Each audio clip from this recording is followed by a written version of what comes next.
usok sa taas, may usok din sa ilalim ng papel. Kapag may bahay na nasunog, may dibdib ding kinakalawang.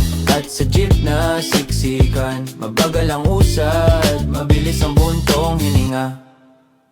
Mabigat ang hangin sa kamuning, bagong pintura ang hagdan ng tawiran. Mas maliwanag ang ilaw, mas kapit ang paa sa sahig.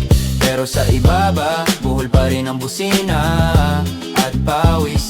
Parang bawat hakbang ay may kasamang habol ng oras.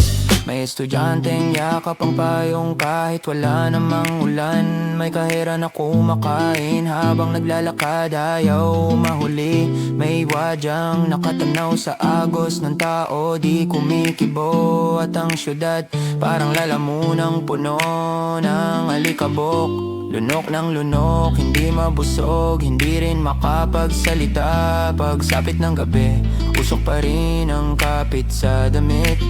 Sa bubong ng himpilan, humuhuni ang hangin na mainit. May ilaw sa tawiran, may abo sa daliri. At umuwi ang lungsod na mabigat ang bulsa.